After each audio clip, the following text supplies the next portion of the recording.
serta komitmen untuk melayani Tuhan, maka ya mungkin capek, lelah, letih, lesu, lemah, lemot. Ya. Jangan lemot aja, letih, lesu, lemah boleh, tapi jangan lemot. Ya. Jadi Imai pun juga saya memperhatikan bahwa saya hanya mau melihat komitmen sampai sejauh mana kebersamaan kita di dalam kita merintis dan kita menjalani dan kita melaksanakan satu tugas pelayanan. Tadi saya juga sudah sempat mempromosi di Amarasi untuk 9 distrik, 9 jemaat dalam satu distrik besar. Yang hadir itu tadi hampir 2.000 lebih yang hadir tadi seluruh Amarasi. Jadi saya katakan bahwa saya tampilkan beberapa foto pergumulan kalian sebagai kata mahasiswa Advent, dan saya memberikan satu tantangan kepada orang tua bahwa ketika kita memiliki anak-anak yang berkuliah di luar, bahwa mereka tidak sendiri sebenarnya. Kita punya teman, kita bisa dapat membagi rasa, kita juga dapat bisa membagi duka, kita juga bisa dapat membagi sukacita di dalam kebersamaan kalau kita mau. Sehingga saya tidak tahu kenapa orang takut, ya, takut dengan saya. Saya katakan bahwa kalian terus meninggalkan saya, maka saya tidak akan pernah mencoba dan mencoba menerima yang lain.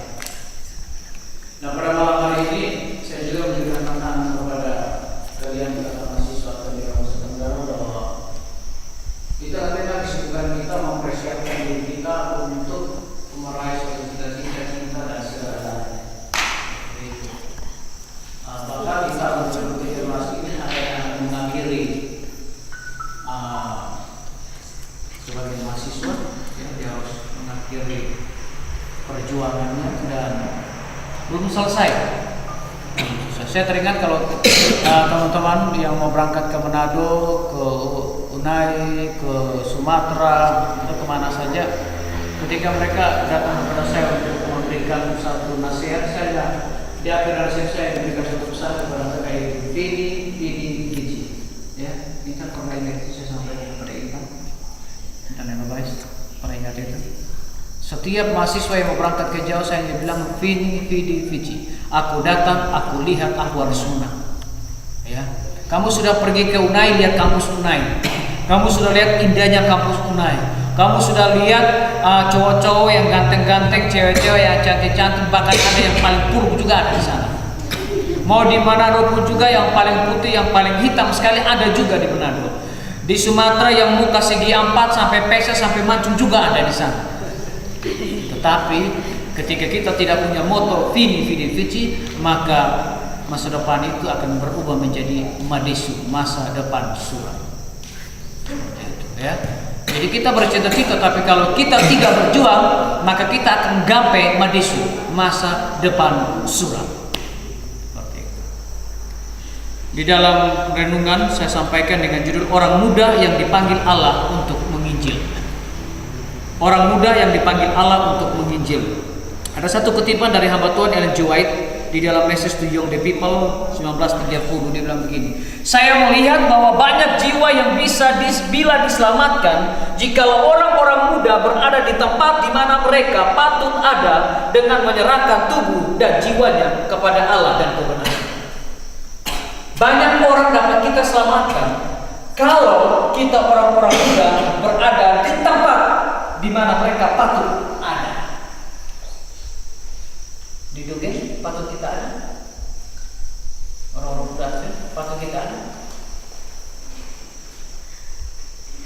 Di dunia malam patut kita ada. Saya teringat waktu saya masih suatu beta tingkat 3, ada seorang dia masih SMA kelas 3 sekolah di Narepa, anak Chinese. Jadi sering kalau waktu saya di Unai itu, kalau bukan mereka panggil dekan, kalau yang adik-adik SMP SMA panggil saya opa, seperti itu. Karena saya sering gendong-gendong yang SMP itu. Nah sekarang harus jadi istri juga. Pada saat yang sama ada seorang anak gadis, anak keponakan daripada dosen, saya Paris Mental yang lama sudah almarhum. Anak ini baru mau nonton bioskop. Terus satu kali pulang Westport, dia bilang, "Pede kan nonton yuk." "Kemana?"